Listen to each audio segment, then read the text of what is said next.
গোহাইগাঁও ফেৰচানগুৰি VCDCত চৰকাৰী আঁচনিৰ হিতাধিকাৰীৰ নিৰ্বাচনৰ বাবে ধন সংগ্ৰহ 500,000 টকা দিলে আপুনি লাভ কৰিব চৰকাৰী আঁচনিৰ এটা শৌচাগাৰ। UPPL দলৰ ফেৰচানগুৰি VCDCৰ চেয়াৰমেন এইজন আব্দুল ৰছিদৰ বিৰুদ্ধে অভিযোগ উত্থাপন হৈছে।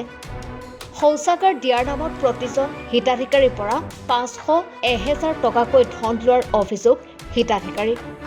দুখীয়া হিতাধিকাৰীয়ে ক্ষোভ প্ৰকাশ কৰি কয়, চৰকাৰে আমাক আঁচনি দিছে, কিন্তু আমি ধন দিব নোৱাৰাত আঁচনিৰ পৰা বঞ্চিত হৈছোঁ।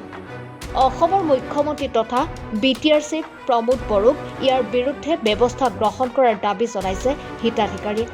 দুৰ্নীতিমুক্ত BTR গঢ়াৰ সপোন দেখা প্ৰমোদ বড়ো চৰকাৰে এইজন VCDCৰ চেয়াৰমেন আব্দুল ৰছিদৰ বিৰুদ্ধে কি ব্যৱস্থা গ্ৰহণ কৰিব সেয়া হ'ব লক্ষণীয়। আমাৰ অসম চৰকাৰে গৰীব দুখীয়াৰ কাৰণে যে লেট্ৰিনটো দিছিলে সেয়া লিষ্টত আমাৰো নাম আছিল। এতিয়া আমি শুনা পাইছোঁ মানে মই জানিব পৰা মতে আমাৰ নামটো আৰু বহুত মানুহৰে নামটো ৰিজেক্ট হৈছে। আমাৰ এপ্ৰুভ হোৱা নাই। কিয় ৰিজেক্ট হ'ল বুলি ভাবিছে আপুনি? মই এইটো নাজানো, সিয়ে তাৰে কথা সিয়ে ভাল জানে। কোনে? যে চেয়াৰমেন। কি নাম চেয়াৰমেনৰ? ৰচিদ। টকা লৈছে নেকি আপোনাৰ পৰা? হয়, লৈছিল। কিমান লৈছে? খৰচ পানী বাবদে 400-500 টকাকৈ লৈছে আমাৰ ঘৰৰ পৰা। আপোনাৰ গাঁৱত কিমানটা আহিছে টোটেল টয়লেটৰ অনলাইন? টোটেল 130-40টামান এনেকৈ হ'ব। এতিয়া কি বিচাৰে আপোনালোক ৰাইজে?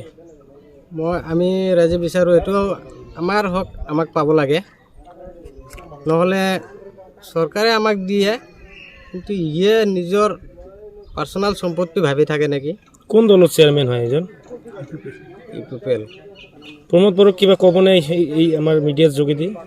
হয়, ক'ব লাগে। তাক এইটো মানে কিবা এটা বিবেচনা কৰিব লাগে। সেই মহোদয় ছাৰজনক মানে যি লোকৰ দায়িত্বই নাই তাক এনেকুৱা দায়িত্ব নিদিলেই ভাল। আমাৰ গৰীব দুখীয়াৰ মানুহৰ জনে যাৰ কাৰণে যি বস্তুটো দি থাকে সেইটো আমি নাপাওঁ। আৰু কেইজনমান মানুহ আছে ইয়াতে মানে গুণ্ডাৰাজ চলাই আছে। কি VCDC এইটো? কিমানজন মানুহৰ পৰা পইচা লৈছে বুলি গম পায়? আমি জনামতে যিমানে মানুহ আছে সকলোৰে ওচৰতে মানে পইচা লৈছে আৰু কি। 2 নং চেৰপাংগুৰি সমস্যা আজি আমাৰ কি কয় স্বচ্ছ ভাৰত মিছনৰ যিটো এপ্লিকেশ্যন আমি অনলাইনত কৰিছিলোঁ আৰু গাঁৱৰ দুখীয়া মানুহে বহুতেই কৰিছে, কিন্তু যিবিলাক ধনী মানুহ সিহঁতৰ পৰা 500,000 টকাকৈ লৈ সিহঁতক লেট্ৰিনটো দিছে। কিন্তু আজি আমাৰ অসমৰ মুখ্যমন্ত্ৰী হিমন্ত বিশ্ব শৰ্মা সি নিজেই কৈ থাকে যিজনৰ ৰেচন কাৰ্ড আছে সিয়ে কি কয় এটা ঘৰ পাব, লেট্ৰিন বাথৰুম পাব। কিন্তু আজি আমাৰ চেৰপাংগুৰি গ্ৰামৰ VCDC কি কয় ৰচিদ, সিয়ে মানুহৰ পৰা চেয়াৰমেনে মানুহৰ পৰা 500,000 টকাকৈ লৈ সিহঁতক কি কয় লেট্ৰিন দিছে। আৰু যিবিলাক গৰীব মানুহে 500,000 টকাকৈ দিয়া নাই সিহঁতক লেট্ৰিন দিয়া নাই। VCDC UPPL দলৰ চেয়াৰমেন আব্দুল ৰছিদ 500,000 টকাকৈ লৈছে। আমাৰ নামটো আছিল, আমিও কৰিছিলোঁ, কিন্তু আমাৰ দিয়াটো এইটো ডাঙৰ কথা নহয়, কিন্তু গৰীব মানুহক দিব লাগিছিল।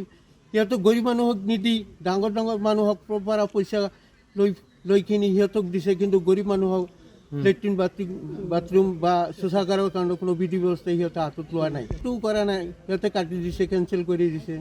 আমাৰ নামটো মীৰ মুজাম্মেল হক। টোটেল কাটিছে 88 মান আৰু টোটাল আছিল 183টো লেট্ৰিন আছিল।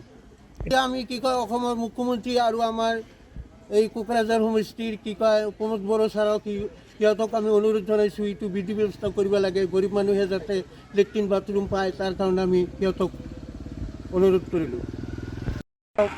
পইচাৰ বিনিময়ত সিহঁতে কি কয় যিজন মানুহে লেট্ৰিনৰ পাইছে সিহঁতৰ পৰা 500,000 টকাকৈ লৈছে।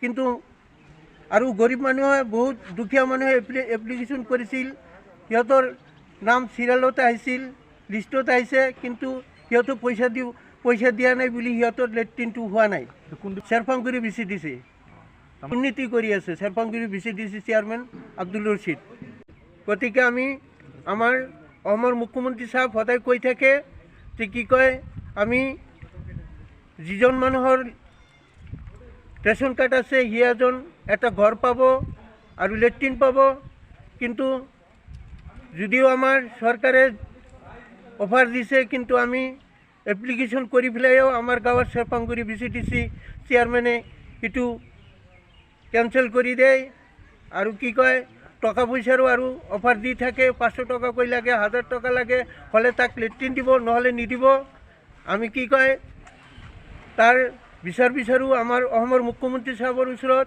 আৰু আমাৰ BTT চেয়াৰমেন প্ৰমোদ বড়ো ছাৰক আমি অনুৰোধ কৰিছোঁ এইটো আমাৰ স্বচ্ছ বিচাৰখিনি যাতে কৰি দিয়ে তাৰ কাৰণে আমি তাক ধন্যবাদ জ্ঞাপন কৰিলোঁ গোসাইগাঁৱৰ পৰা ব্যুৰো ৰিপৰ্ট এনি ভাৰত 24